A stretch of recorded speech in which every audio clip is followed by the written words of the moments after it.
Question number 2 discuss करते हैं। Question number 2 में देखो क्या कह रहा है कि हमारे को give a definition for each of the following term, are there other terms that need to be defined first, what are they and how might you define them. ठीक है, इसमें वो कह रहा है कि जो भी तुम डेफिनेशन दोगे उसमें जो कुछ वर्ड होंगे जो डिफाइन नहीं करने हैं फर्दर, वो भी बताने हैं आपको कि कौन से वर्ड है जिनको फर्दर डिफाइन करना है। एक तो आपको डेफिनेशंस बतानी है, कुछ डेफिनेशंस में कुछ वर्ड भी यूज होंगे, उस वर्ड में आपने देखना है कौन से वर्ड है जिनको फर्दर डिफाइन करना पड़ेगा। देखो स्टार्ट करते हैं। सबसे पहले है पैरेलल लाइंस। पैरेलल लाइंस क्या होती है? हमारे पास दो लाइन जिसके अंदर एक भी पॉइंट कॉमन नहीं होता। तो पहले पॉइंट की एक्सप्लेनेशन क्या है? ये मान लो दो लाइनें हैं, ये पैरेलल है। अब दो लाइनों में आपको पता है एक भी पॉइंट कॉमन है नहीं है, तो ये हमारे पास हो गया two straight line which have no common point in common are said to be a parallel to each other. वो दो लाइनें पैरेलल कब होती हैं? जब उनमें एक भी पॉइंट कॉमन नहीं होता। इसमें मैंने थोड़ा सा एक्स्ट्रा भी बताया था कि अगर आप किसी भी एक सरफेस पर दो लाइनें एक साथ बनाओ तो दो ही केस होते हैं, आइदर वो दो लाइनें इंटरसेक्टिंग होगी या वो पैरेलल होगी। इंटरसेक्टिंग में एक पॉइंट कॉमन होता है, पैरेलल में एक भी पॉइंट कॉमन नहीं होता। ठीक हो गया, पहला पॉइंट क्लियर है। अगला देखो दूसरा point, perpendicular lines. Perpendicular line, अच्छा इसके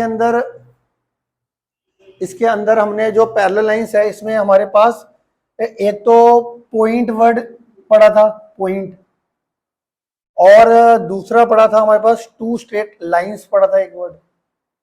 ठीक है, पॉइंट और लाइंस ये दो वर्ड ऐसे हैं, point and straight line, which have to be defined first. तो पहले इसका भी मीनिंग किसी को पता होगा पॉइंट क्या होता है। वैसे तो हमने जनरली पता है, हमारे को क्या पता है? पॉइंट ये होता है, लाइन ये होती है, बट इसको हमने डिफाइन करा हुआ है ना, तो पहले पॉइंट और लाइन को डिफाइन करना पड़ेगा, फिर इसका मीनिंग क्लियर होगा आपको कि पॉइंट। देखो जिसको पॉइंट और लाइन का मतलब नहीं पता तो वो कहां से समझ जाएगा इस बात को? तो इस पूरी पैरेलल लाइन की डेफिनेशन में हमारे पास लाइन और पॉइंट ये दो वर्ड हैं जिनको फर्दर डिफाइन करना पड़ेगा। पॉइंट का मतलब क्या होता है और लाइन का मतलब क्या होता है। ठीक है, तो यहाँ पे पॉइंट और straight line have to be defined first. तो इन्होंने बता रखा है point is that which has no part, बताया था ना मैंने आपको जब डेफिनेशंस पढ़ा रहा था मैं आपको। और लाइन क्या है? A line is a breathless length, a straight line is a line which lies evenly with the point on itself. तो हमारे पास लाइन हो गया, स्ट्रेट लाइन हो गया और पॉइंट हो गया। स्ट्रेट लाइन भी अपने आप में पूरा एक वर्ड है, ये भी डिफाइन करना है, स्ट्रेट लाइन, फिर लाइन और फिर पॉइंट। ये तीन वर्ड है जो हमारे को डिफाइंड करने हैं फर्स्ट, देन फिर इसकी डेफिनेशन क्लियर होगी पैरेलल लाइंस की। क्लियर होगी ये बात? ठीक है, आगे चलते हैं जी। Perpendicular lines. परपेंडिकुलर लाइंस में क्या है? If one among the two parallel lines is turned by 90, turned by 90। ठीक है जी, तो वो क्या कह रहा है? कह रहा मान लेते हैं ये दो लाइनें पैरेलल लाइंस है। ठीक है, अब मैं सेकेंड पॉइंट की एक्सप्लेनेशन दे रहा हूं। इस दो लाइनों में मैंने क्या करा, मान लेते हैं नीचे वाली लाइन को मैंने 90 डिग्री पे रोटेट कर दिया, ये वाली लाइन को 90 डिग्री पे रोटेट कर दिया, तो ये वाली लाइन और ये वाली लाइन, ये दोनों लाइनें आपस में परपेंडिकुलर बनाएंगी। ये दोनों लाइनें आपस में क्या बनाएगी? परपेंडिकुलर। तो क्या बोला? परपेंडिकुलर लाइन क्या है? If one among the two parallel lines is turned by 90 degree, ठीक है, then the two lines becomes perpendicular to each other. यहां पर क्या हुआ? Parallel line has been a defined before rotation through the 90 degree. वही बात है, एक तो इसमें पैरेलल लाइंस आपको थोड़ा सा बताना पड़ेगा, और parallel has been defined before rotation through the 90 degree needs further defining rotation में be assumed and intuition before therefore can not be used. वो कह रहा है मतलब जो हमने इस लाइन को रोटेट करा है 90 डिग्री पे, वो भी बताना पड़ेगा कि यहाँ पे रोटेशन का मतलब क्या होता है। किसका? ये लाइन को अगर मैं रोटेट कर रहा हूँ 90 डिग्री पे, तो रोटेशन का मतलब आपको पता होना चाहिए। रोटेशन का मतलब तो वैसे तो हमें पता ही है कैसे कि घुमाना, एक तरीके से 90 डिग्री पे घुमाना, बट आपको पता होना चाहिए। ठीक है, और एक ये पैरेलल लाइंस जो कि हम पहले डिस्कस कर चुके। तीसरा क्या कह रहा है पॉइंट? लाइन सेगमेंट क्या, a line with two and point is called a line segment. Line segment मैंने आपको बता रखा है, लाइन सेगमेंट क्या होता है, एक लाइन जिसके दोनों दोनों साइड एंड पॉइंट हो, वो हमारा क्या होता है, लाइन सेगमेंट। अब इसमें पॉइंट देखते रहा करो, अ लाइन, तो एक तो ये लाइन ही आ गया और ये एंड पॉइंट आ गया, ठीक है, ये दो पॉइंट हो गए। तो लाइन और point have been defined before, इस डेफिनेशन से पहले हमारे को लाइन और पॉइंट का पता होना चाहिए, ठीक है, क्लियर हो गया थर्ड पॉइंट।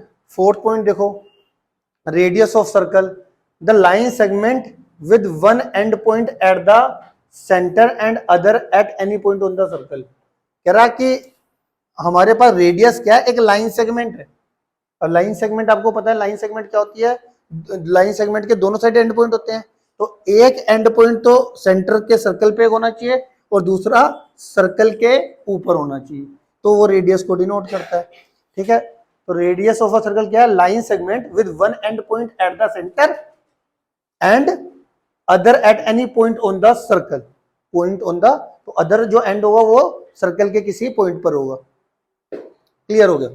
और यहां पर हमने कौन कौन से वर्ड पढ़े हैं, एक तो पढ़ा ये सेंटर, सेंटर में भी डिफाइंड एज अ पॉइंट, ठीक है, जो आपको पता ही है कि हमारा सेंटर जो होता है सर्कल का वो कहां पर होता है, सर्कल के अंदर होता है, ठीक है। और जो ये पॉइंट होता है सेंटर, ये सारे पॉइंटों से सेम डिस्टेंस पर होता है जो सर्कल के ऊपर होते हैं, है ना, सेम होता है ना सर्कल का, चाहे ये वाला पॉइंट ले लो, चाहे ये ले लो, चाहे ये ले लो, सेंटर सेम डिस्टेंस पर होता है, पता ही है ना आपको बात, क्लियर है। तो यहां पे देखो, जो भी तुमने जो डेफिनेशन में वर्ड पढ़े थे ना, मैंने डेफिनेशन पढ़ाई थी, आप मोटी मोटी बात समझो, इस क्वेश्चन में जो ये बता रखा है ना कि भाई कौन कौन सी चीजें हैं जो आपको डेफिनेशन से पहले पता होनी चाहिए, तो जो मैंने डेफिनेशन में आपको डेफिनेशन पढ़ाई है, पॉइंट की डेफिनेशन पढ़ाई थी, लाइन की पढ़ाई थी, स्ट्रेट लाइन की पढ़ाई थी, बस वो बता देना वर्ड अगर यूज हो रहे हैं डेफिनेशन के अंदर, तो क्लियर हो गया, समझ में आ गया क्या बोल रहा हूं, बस। अगला हमारा क्या है,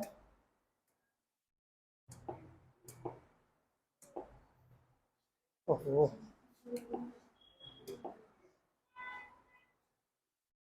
अगला है हमारे पास स्केयर।